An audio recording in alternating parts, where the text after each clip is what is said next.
Media के साथियों का बहुत बहुत स्वागत है आज की इस प्रेस वार्ता में। भारतीय जनता पार्टी की हमारी बहुत ही सीनियर लीडर आदरणीय स्मृति ईरानी जी आप लोगों को संबोधित करेंगे।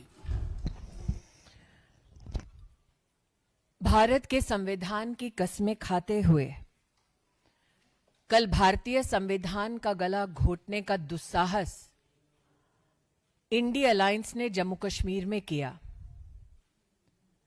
जम्मू कश्मीर के वो दृश्य जिसमें भारत के संविधान की धज्जियां उड़ाते हुए आदिवासी अधिकारों, दलितों के अधिकारों और महिलाओं के अधिकारों का हनन करने का दुस्साहस कांग्रेस लेड इंडी अलायंस ने जो किया, एक जागृत भारत उस दुस्साहस को बर्दाश्त नहीं करेगा। जिस रेजोल्यूशन को इंडिया अलायंस ने कल पारित किया, उसके अंतर्गत वो जम्मू कश्मीर में भारत के संविधान के खिलाफ एक नई जंग लड़ते हुए दिखाई देते हैं।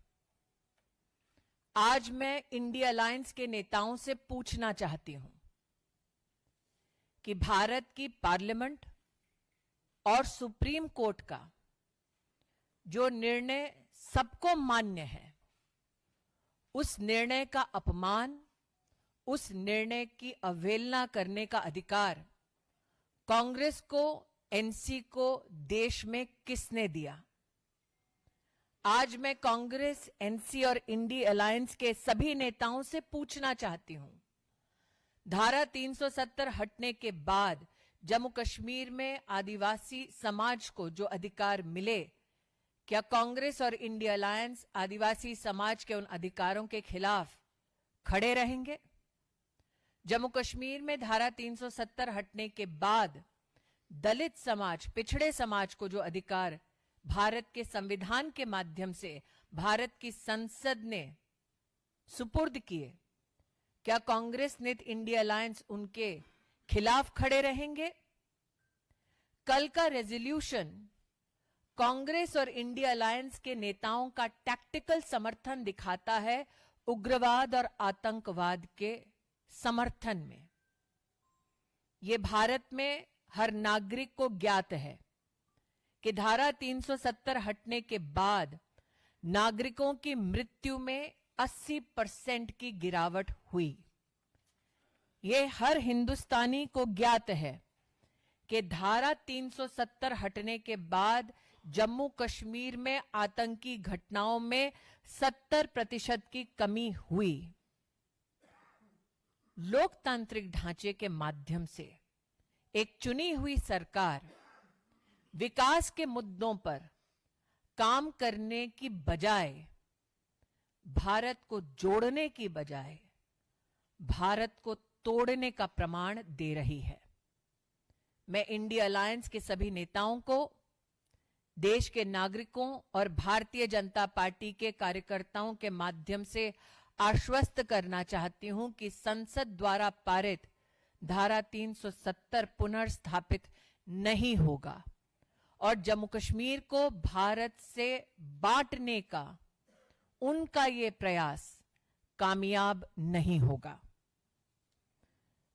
Today, I stand as an Indian outraged at the attempt by the Congress-led India Alliance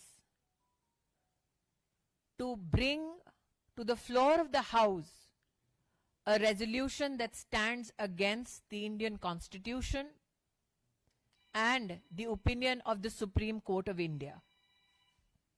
The question that now is to be posed to the Congress-led India Alliance is this: after the revocation of Article 370, tribals in Jammu Kashmir received their constitutionally guaranteed rights. After the revocation of Article 370, the Dalit and OBC community in Jammu Kashmir received, after years of struggle, their constitutional rights. After the revocation of Article 370, women who were constitutionally guaranteed protection against abuse and violence received their constitutional protection. The resolution passed by the India Alliance led by the Congress Party brings to the fore many questions. Does the Congress-led India Alliance stand against tribal rights, Dalit rights, women's rights, children's rights? Everybody in India knows that after the revocation of Article 370, deaths of civilians, the numbers came down by 80%. Incidents of violence came down by 70%. Tourism in Jammu Kashmir especially went up to a staggering figure of over 2 crore 11 lakh tourists, especially in the Kashmir Valley. Does the Congress-led India Alliance, my apologies, today stand against the economic and constitutional interests of Jammu Kashmir? Does the Congress-led India Alliance today stand against the very premise that when Prime Minister Modi offered a package of 80,000 crore rupees to the citizens of Jammu Kashmir, do they stand against the development work of the government of India for the people of Jammu Kashmir? I am today joined in my outrage by the people of India and the Karyakartas of the Bharatiya Janata Party. The Congress leadership, particularly the Gandhi family, needs to answer. Do they stand for terrorism and stand against development of Jammu and Kashmir? Do they stand for breaking of India rather than stand and abide by the Constitution of India? The question that the Congress-led leadership has to answer, particularly in the states of Jharkhand and Maharashtra, do they stand against the valor of citizens who donned uniforms of the Indian Armed Forces to protect us better? Do they stand against tribal rights, rights of Dalits, OBCs, women and children? What they seek is a special status for themselves and not the people of Jammu Kashmir. Devendra Parashar. पिछले 5 सालों में 2017 के बाद इसके बाद लगातार development को लेकर ही जम्मू कश्मीर में चर्चा होती रही थी और वही नैरेटिव था। इस प्रकार की अलगाववादी चीजें जो होनी शुरू हुई है, क्या ये अफेयर आप लोग को करता है कि आगे और किस काम? मुझे ऐसा लगता है कि इंडिया अलायंस ने जो बिगुल छेड़ा है जम्मू कश्मीर में, वो अगर विकास के संदर्भ में होता तो जम्मू कश्मीर के आवाम को उससे ज्यादा फायदा होता। मुझे लगता है कि आंतरिक सुरक्षा के विषयों पर अगर भारत की सरकार के साथ मिलकर राष्ट्रीय सुरक्षा और नागरिक सुरक्षा पर वो बल देते तो वो एक सकारात्मक राजनीति का प्रमाण होता।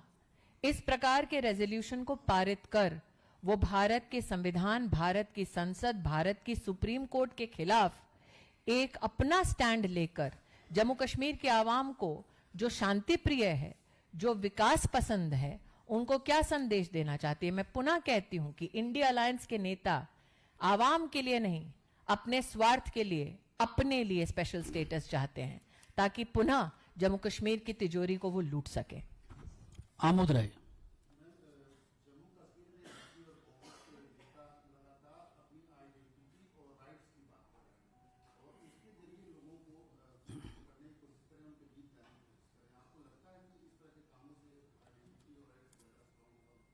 आमोद जी, जब आप कहते हैं कि जम्मू कश्मीर में कांग्रेस और इंडिया अलायंस के नेता आइडेंटिटी की पॉलिटिक्स कर रहे हैं, तो आइडेंटिटी क्या है? हम सब की, हम चाहे किसी भी प्रदेश से क्यों ना हो, हम सब हिंदुस्तानी हैं। और जम्मू कश्मीर के नागरिकों के उस आइडेंटिटी पर किसने तोहमत लगाई है, किसने प्रश्न चिन्ह लगाया है? जहां तक की बात जम्मू कश्मीर के आवाम की राइट्स की है, तो सबसे उत्तम डेमोक्रेटिक राइट है द राइट टू वोट। हाल ही में जो इलेक्शन कमीशन के सानिध्य में इलेक्शंस हुए, वो जम्मू कश्मीर के आवाम के डेमोक्रेटिक राइट्स के इम्प्लीमेंटेशन का सबसे सुनहरा प्रमाण है। तो वो जब आइडेंटिटी की बात करते हैं तो आइडेंटिटी हमारी, हमारे देश से, हमारी माटी से है। जब वो राइट्स की बात करते हैं तो वो राइट्स संवैधानिक हैं, जो गारंटीड हैं after the revocation of article 370, वो राइट्स जब धारा 370 था तब आदिवासी समाज को, दलित समाज को, ओबीसी समाज को, महिलाओं को, बच्चों को नहीं मिलता था। तो वो अपनी बेहतरी के लिए गारंटी मांग रहे हैं, आवाम की नहीं। अखिलेश सिंह जी।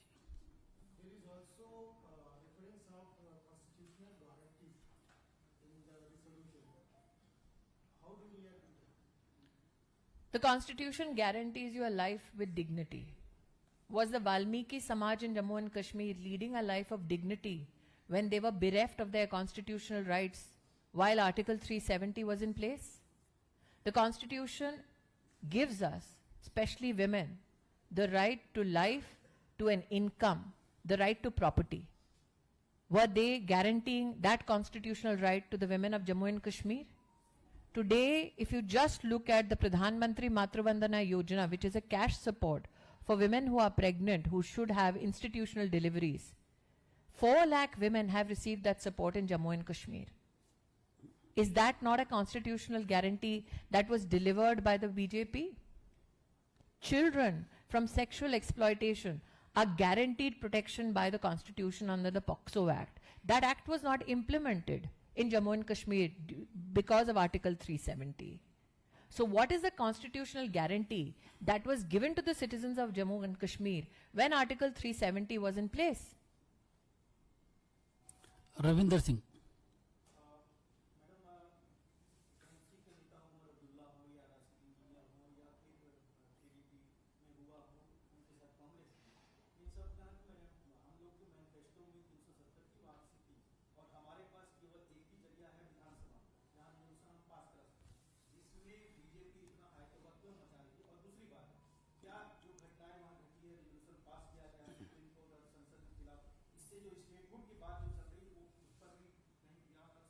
देखिए, अगर उनकी बात में इतना दमखम होता तो भाजपा के विधायकों के साथ हाथापच्ची करने की कोई जरूरत नहीं थी।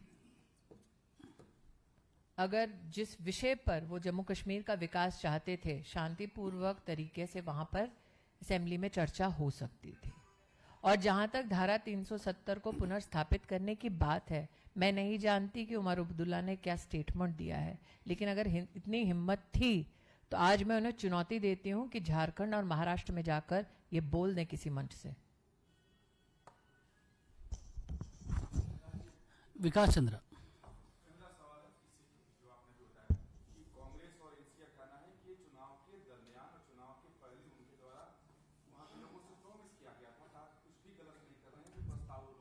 मैं पुनः कहती हूँ, प्रस्ताव की एक प्रति मेरे हाथ में है। पहले तो इस प्रस्ताव में वो खुद ही बचे हैं। कॉन्स्टिट्यूशनल गारंटी की बात कर रहे हैं, जिसका विश्लेषण मैंने दिया। कॉन्स्टिट्यूशनल मैकेनिज्म्स की बात करते हैं, जिसके ऊपर मैं चर्चा करने को तैयार हूं। राइट्स और आइडेंटिटी के बारे में अभी अभी आमोद जी ने प्रश्न कर लिया है। तो ऐसा क्या है जो भारत के संविधान ने, भारत की संसद ने, भारत के सुप्रीम कोर्ट ने जम्मू कश्मीर में वर्तमान में लागू नहीं किया है? लेकिन अगर विषय में खुद में इतना ग्रेविटास था तो मुख्यमंत्री अथवा एक असेंबली ऑफ पीपल में भारतीय जनता पार्टी के जनप्रतिनिधियों के साथ हाथापाई करने की क्या जरूरत थी? बात में वजन नहीं है, बात विकास के मुद्दों से ध्यान भटकाने के लिए किया गया था। लेकिन आप अगर अपने मुद्दों से ध्यान भटकाने के लिए ऐसा दुस्साहस करते हैं, उसकी तर्ज पर आप भारत को तोड़ने का दुस्साहस करेंगे। अगर कांग्रेस की ये मान्यता है तो प्रचार में जहां जहां कांग्रेस के मुखिया जा रहे हैं, झारखंड में, महाराष्ट्र में बोलकर तो दिखाएं। वो क्यों बच रहे हैं? उन्हें खुद प्रेस कॉन्फ्रेंस करनी चाहिए, देश को अवगत कराना चाहिए कि हां वो चाहते हैं कि देश बटे। मोहित भट्ट।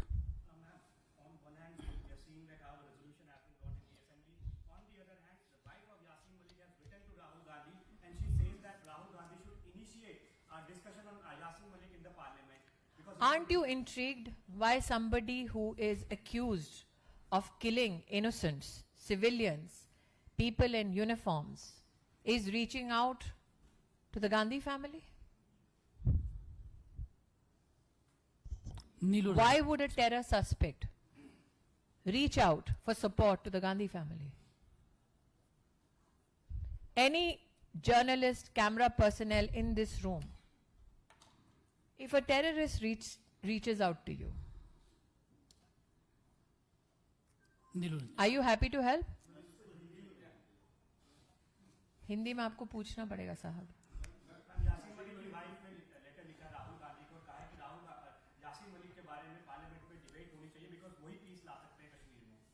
क्या आपको ये जानकर आश्चर्य नहीं हो रहा कि जिन्होंने आतंक मचाया जम्मू कश्मीर में, बेगुनाहों की जानें ली, यूनिफॉर्म्ड हिंदुस्तान के पर्सनेल को मौत के घाट उतारा, वो सहारे और सहयोग के लिए गांधी परिवार की ओर हाथ बढ़ा रहे हैं?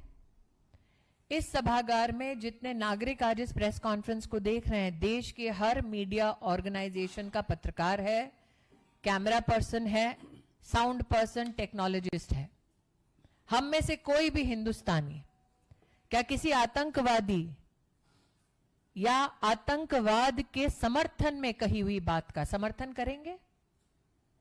क्या किसी भी आतंकवादी का इतना साहस होगा कि आप में से किसी हिंदुस्तानी को संपर्क करके कहे भाई मेरी बात पहुंचा दो देश की संसद में? नहीं, क्योंकि वो भी जानते हैं कि आपके लिए आपका देश सर्वोपरि है. तो ऐसा क्या है कि आतंक फैलाने वाले अब कांग्रेस से सहारा मांग रहे हैं?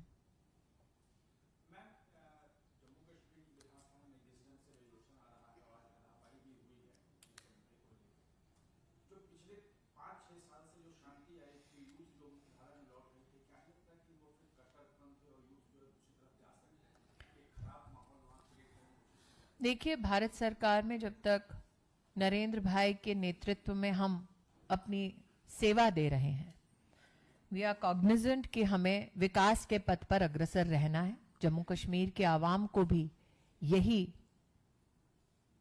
मुझे लगता है, इच्छा उन्होंने व्यक्त की है. इस प्रकार के रेजोल्यूशन विकास के मुद्दे से न सिर्फ ध्यान भटकाते हैं बल्कि आंतरिक सुरक्षा और उग्रवाद की जननी धारा 370 के प्रति कुछ भारत विरोधी ताकतों के हौसले भी बुलंद करते हैं. मैं सरकार की प्रतिनिधि के नाते आज यहां उपस्थित नहीं हूं.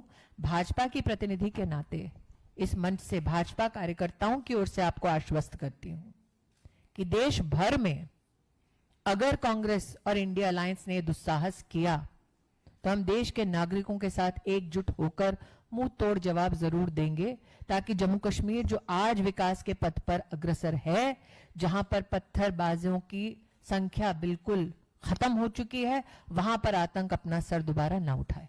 रविकांत हो गया. पीयूष. मैम, आपने महिलाओं के अधिकार की बात की, उनके सम्मान की बात की, लेकिन कांग्रेस और तृणमूल कांग्रेस के जो नेता है उन्होंने विवादास्पद बयान दिए महिलाओं के खिलाफ. राजा वड़िंग जो पंजाब कांग्रेस के अध्यक्ष हैं, उन्होंने कांग्रेस कैंडिडेट जो उनकी पत्नी खुद की है उनको लेकर विवादित बयान दिया और साथ साथ फिराद हकीम जो मंत्री भी है उन्होंने. देखिए, मैंने कल भी कहा था, आज भी कहती हूं कि इंडिया अलायंस से आप महिला के सम्मान की अपेक्षा अगर अभी भी करते हैं तो वो थोड़ा सा आपकी ओर से एक नॉविस वाला व्यवहार होगा. हम सब जानते हैं कि इंडिया अलायंस ने जब जब मुद्दों के आधार पर राजनीति करने में मुश्किलातों का सामना किया है, तब तब वो महिला जनप्रतिनिधियों के खिलाफ इस प्रकार की ओछी बातें करते हैं. मेरा ये मानना है कि भारतीय लोकतंत्र को सहयोग तब मिलता है जब हम मुद्दों के आधार पर राजनीति करते हैं. तो एक महिला प्रतिनिधि को नीचा दिखाने की बजाय अगर इकोनॉमी, इंफ्रास्ट्रक्चर, एजुकेशन, हेल्थ जैसे मुद्दों पर वाद विवाद हो तो उससे देश का भी भला होगा और वोटर का भी. नीरज पांडे.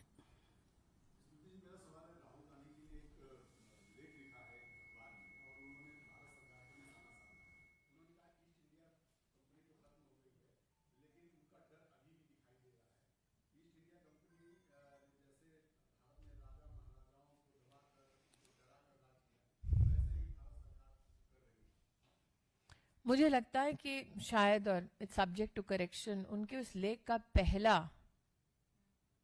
सेंटेंस है India was silenced by East India Company. और ये वो लोग हैं जो गलतफहमी पालते हैं और बिरसा मुंडा का शौर्य नहीं जानते, छत्रपति शिवाजी महाराज का योगदान नहीं जानते, रानी लक्ष्मीबाई के बलिदान को नहीं जानते। जो मंगल पांडे के बारे में नहीं जानते, शायद उनको लगता होगा कि हिंदुस्तान और हिंदुस्तानी ईस्ट इंडिया कंपनी के सामने साइलेंट थे। साइलेंट होते तो आज भी ब्रिटिश साम्राज्य यहाँ होता। लेकिन हास्यास्पद है नीरज जी, जिन्होंने पॉलिटिक्स को एक single family private limited company बना दिया, वो आज ईस्ट इंडिया कंपनी पर चर्चा कर रही है। पायल,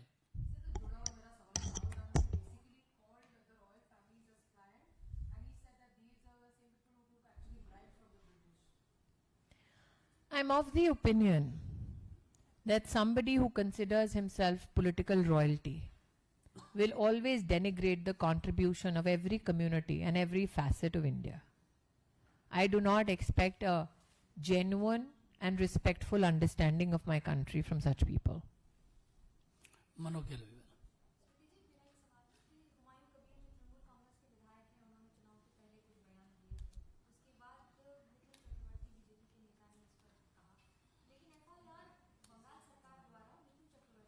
जी, तृणमूल कांग्रेस का अन्याय करने का यही तरीका है कि जो संविधान की हत्या करे उनका सहारा बने, और जो संविधान के संरक्षण और राष्ट्रवाद की बातें करे उन पर प्रहार करे। तो आपको और हमको ये देखकर आश्चर्य नहीं होता। आप तृणमूल कांग्रेस से कहीं भी, ना किसी मोड़ पर, ना किसी मुद्दे पर जस्टिस की अपेक्षा कर सकते हैं। विनीत,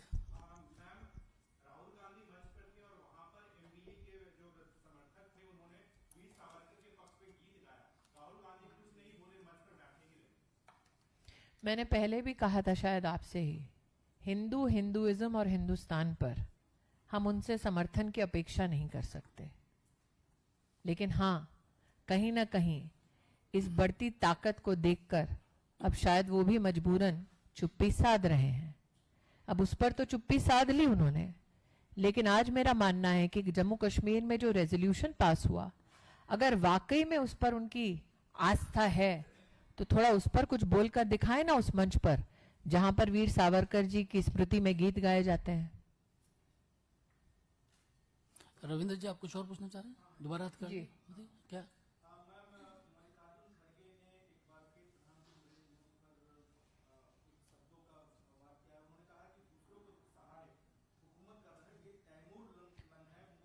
जो दूसरों के सहारे अध्यक्ष बनते हैं उन्हें दूसरों पर टिप्पणी नहीं करनी चाहिए।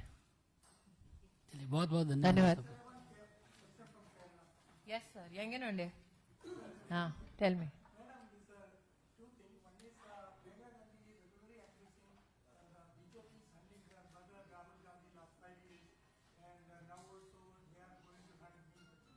I think when it comes down to the word hunting, it is not a very democratic, amiable word to use. But normally, and I have never done it, but my understanding of the word is this: you always hunt for a prize, you never hunt for a failure. Thank you.